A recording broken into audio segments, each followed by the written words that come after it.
Request Amani గారు నేను చూస్తుంటే పొరిగింటి అదే వస్తుందన్నమాట బ్రెయిన్‌లో ఆమని గారు.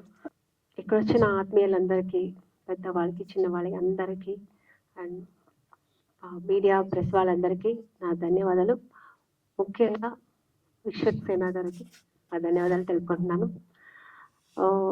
ఈ సినిమా గురించి చాలా చెప్పొచ్చు, కానీ చెప్పకూడదు. మీరు ఇంత సినిమా చూసి తెలుసుకోవాలి. ఎందుకంటే ఇది ఒక వండర్ఫుల్ కంటెంట్ ఉన్న సినిమా ఇది. ఈ సినిమాలో కథనే హీరో, ఇది ఎవరు కాదు. సో మెయిన్ స్టోరీ ఇందులో అంత ఒక స్ట్రాంగ్ స్టోరీ ఇది.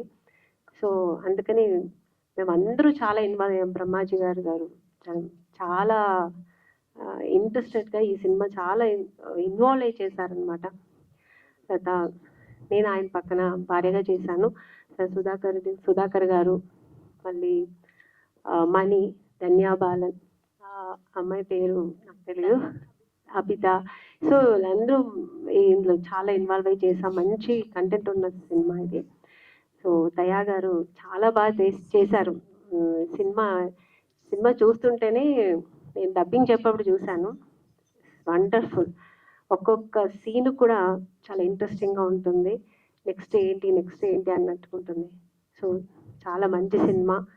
ఇది పెద్ద హిట్ అవుతుందని ఒక నమ్మకం ఉంది. అలాగే దేవుడి దగ్గర కూడా కోరుకుంటాను. అలాగే ఇందులో డిఓపి గారు, తర్వాత మ్యూజిక్ అన్నీ కలిసి వచ్చింది ఇందులో. సో ఎంటైర్ సినిమా చాలా బాగుంటుంది. ఇందులో టీమ్ వర్క్ ఎక్కువ. తర్వాత ప్రొడ్యూసర్ రాజరెడ్డి గారు మెయిన్ పిల్లర్ ఈ సినిమాకు. ఈ సినిమాని అంటే ఇంత మంచి సినిమా తీయాలంటే ఇలాంటి సినిమాలు తీయడానికి ధైర్యం కూడా కావాలి. సో ప్రొడ్యూసర్ గారు చాలా ధైర్యం చేసి సినిమా తీశారు. అలాగే ఈ సినిమా చేసేటప్పుడు మా అందరికీ చాలా బాగా, మా ఆర్టిస్ట్లకి చాలా కోఆపరేట్ చేసి ఆయన మా అందరికీ చాలా ప్రొడక్షన్ హౌస్ ఏ కొరత లేకుండా చూసుకుని ఈ సినిమా చాలా హ్యాపీగా జరిగింది, షూటింగ్స్ అన్నీ. సో నాకు అందరికీ ఒక మంచి సినిమా అవుతుంది, పెద్ద హిట్ అవుతుంది కోరుకుంటున్నాను. అలాగే మీరు కూడా అందరూ ఎంకరేజ్ చేసి ఈ సినిమా చూడాలని, ప్రేక్షకులకి, మీడియా వాళ్ళకి అందరికీ ఈ సినిమాని బాగా ఎంకరేజ్ చేయాలని కోరుకుంటున్నాను. థ్యాంక్ యూ అండి, ఈ ఆపర్చునిటీ ఇచ్చినందుకు.